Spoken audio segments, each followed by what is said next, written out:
Hey guys, thanks for tuning back in. Today we are doing a project about a famous artist. His name is Henry Matisse. And the name of the project is called Matisse's Muse. And a muse is something that basically gives you creativity and you're inspired by.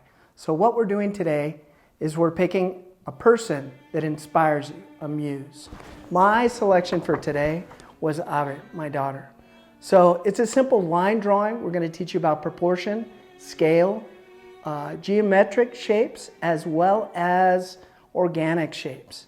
And you can see that in some of the examples that we have here. These were portraits that he had made, simple line portraits with color in the background. So as we go through it, we're going to do a number of things today. We're going to work with color, divide line, and in the video you're going to find different ways to use the line to create eyes, lips, noses, all different features for your muse. So where we begin our first step is knowing our composition. And what our composition is what we're going to use. You might be using white typing paper. That's fine, it doesn't matter. For today's lesson, I'm using some markers, I have pencils, and I have a Sharpie, a black Sharpie, so that I can go through and move stage by stage or step by step to complete my masterpiece of my muse. So let's begin. First step, you got to select who you want. I've selected Ivy, like I said. Second step, we now look at taking a pencil, doing a small sketch, okay? And in that sketch, we're going to look at geometric shapes first, where we want to set those in. Now, this one's organic, so you might look at a tree, you might find a leaf outside or anything, a banana peel. Anything made by nature is organic. Now, geometric is things that contain like rectangles and squares and blocks. Those are buildings, cars, things of that nature. What I'm going to do today and what I've selected is a little bit of both. So I'm going to do the organic leaf here in the corner. And what I'll do is I'll start up here, just laying in something simple.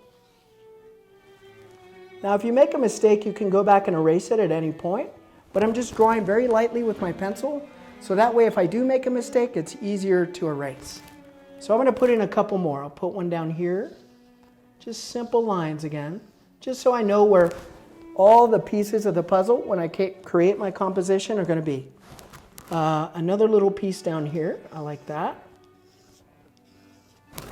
All right, so that'll be my background. I also like this yellow line movement that Matisse did through here, and a pink down there. So I'm going to lay a little line in there so I can see the color.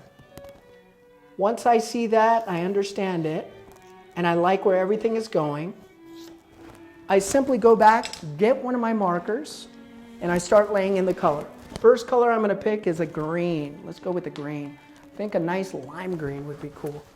So we're going to fill that in quickly.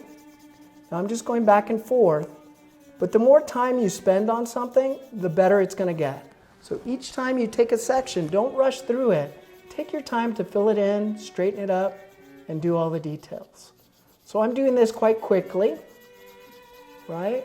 But I want to make sure I'm spending my time. And with anything with markers, if I'd like to, I could throw another color in. I can go to the top corner and blend these two together. But we're going to need a little bit of color in that section. Now you understand that spot and how we're laying it in. I will continue through until I fill in all my spots just like this. All right? But now let me get to the next stage where I'm looking at my photograph, and I'm going to start with my pencil again.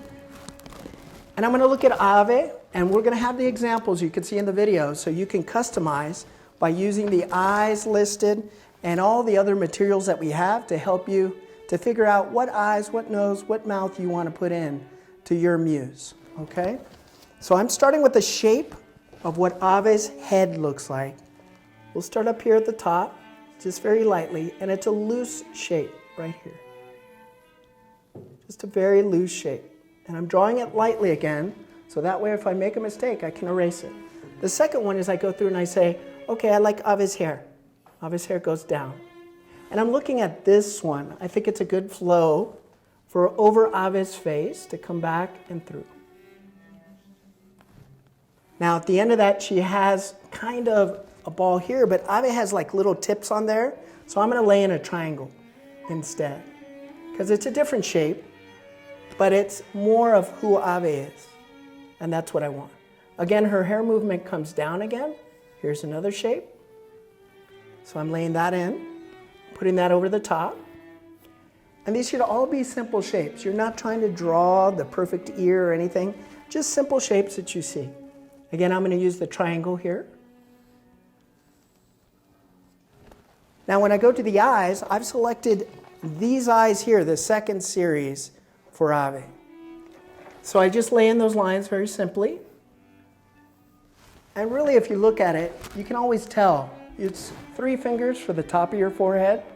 2 fingers is the space in between. 1 finger is between your nose and your lips. And 2 fingers is the proportion from your lip to the bottom of your chin. So if you want it more realistic or you want to do it bigger with bigger paper, that's the way you can measure to get it right.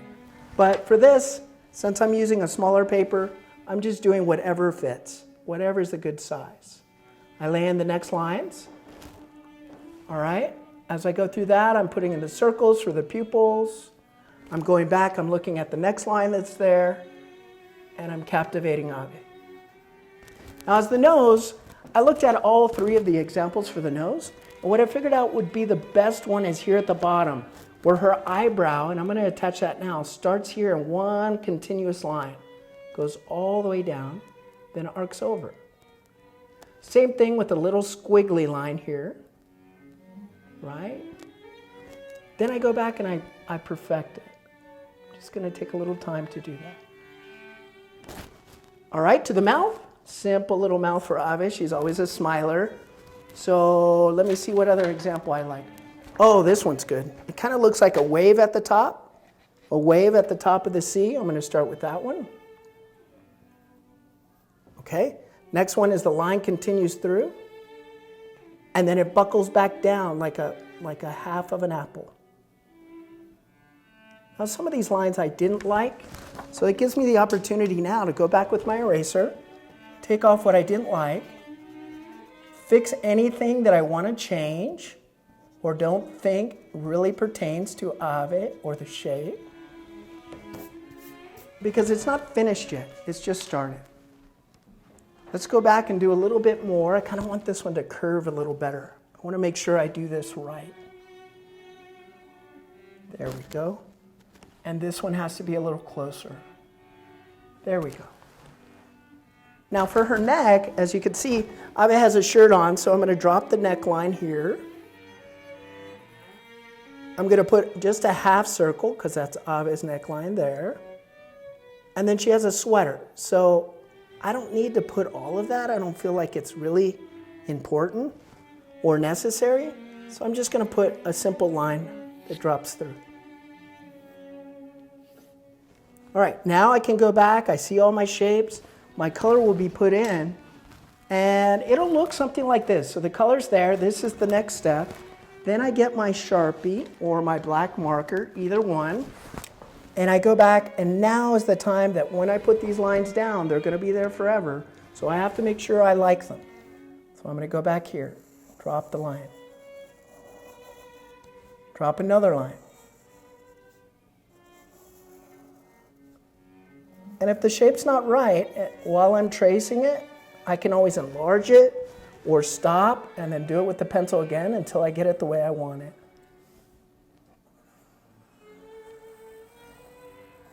All right, you guys see the lines? We're creating the shapes. All right, so we'll go back and get what we call the eyebrows here in line. Get the nose. Start a little bit of the lips here for Ave.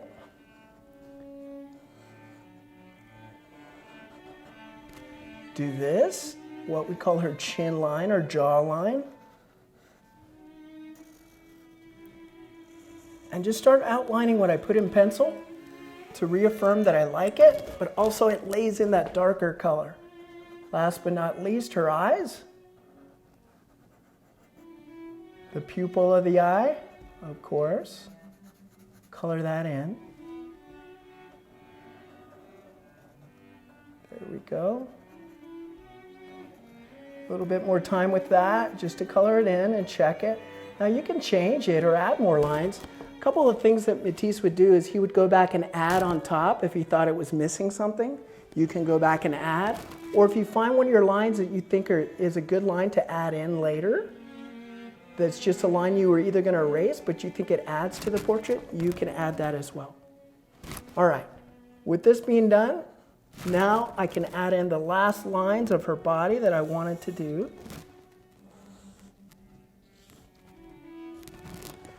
And we can go back and add in the color. Once the color's in, if I wanted to add something over the top, maybe some different little shapes or other things that happen, you'll see that in the examples, and it's really easy for you to do. So with that, I want you to have fun, find out who your muse is, and make sure that if you'd like to shoot us a picture and show us what you made, we'd love to see it. All right? So take your time, have fun, and find out what your muse is. Thanks so much.